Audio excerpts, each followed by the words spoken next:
So recently here on the channel, I got asked to do a video about the great jazz fusion guitarist Frank Gambale.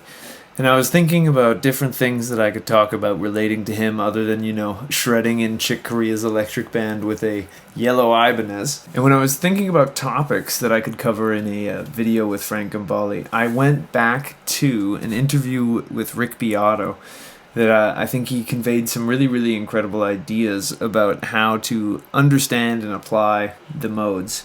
And his big thing of advice with this was that if we were trying to sort out, let's say the modes of the major scale, if we were in, say, C major,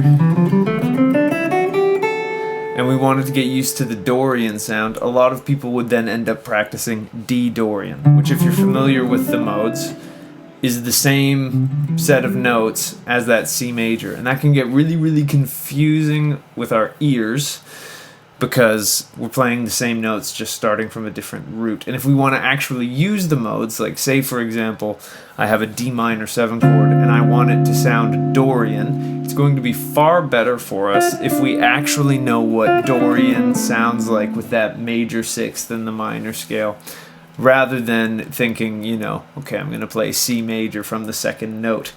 And so what Frank recommends is that when you practice them, and I recommend this too, by the way, when you practice the modes, he recommends that you start from the same root. So if I wanted to go through all modes of the major scale and really hear the differences, I would play G major,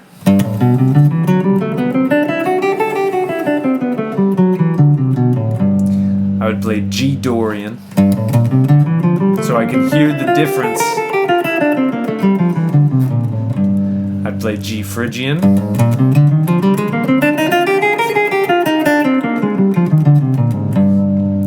say maybe G Lydian,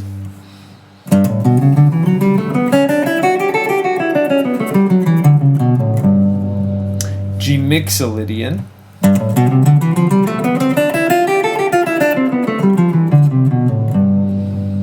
G minor,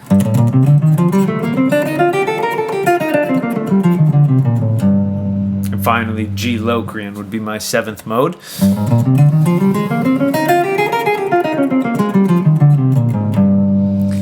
Now, of course, when I'm practicing these, I'd probably want to hone in on each mode, but I'm just giving you the example there where if you use the same root when you're going between different modes, you'll actually be able to really tell the differences in the sonic characters of them and why Phrygian sounds more evil or dark than Dorian and so on and so forth. So it's a really, really useful thing.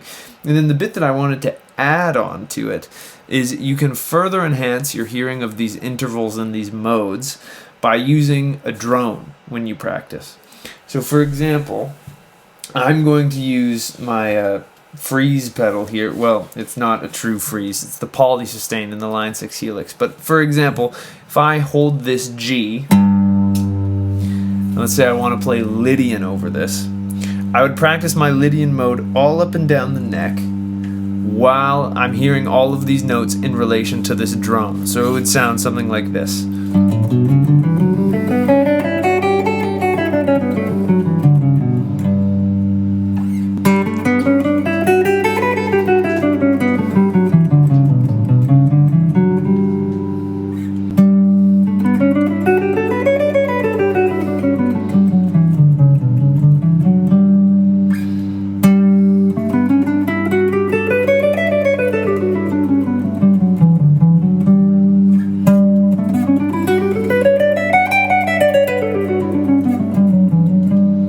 That drone lets me hear all of these all of these intervals in the context of the key that they're in. And it really helps me actually hear what it's like, because it's almost like getting really comfortable with the modes is almost like cooking, where you kind of need to taste things and see what they do.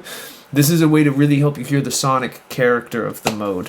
So if you drone, you can drone just G like I did, that was the root. You could also drone the chord that's associated with that. So if I was doing Lydian, I could play a G major, I could play a G major 7 sharp 11. I actually kind of like the simplicity of just a straight single pitch drone. And then if you don't have a helix or something, for example, You can look up perfect sine wave drones just on YouTube. Like, for example, I have pulled up here a video called G Practice Drone. And if I do that, it's giving me G. And underneath this, I hope you can hear this on the mic, but I'll turn it up a little bit just in case. So there's that. I can play over it.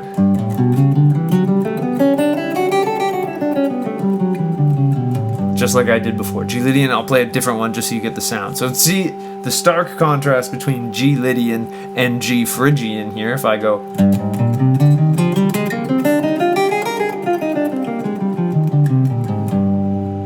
that sounds dramatically different. Where, so if I was playing G Lydian and F sharp Phrygian, because they come from the same scale, it's a lot harder to tell the difference than G Lydian and G Phrygian.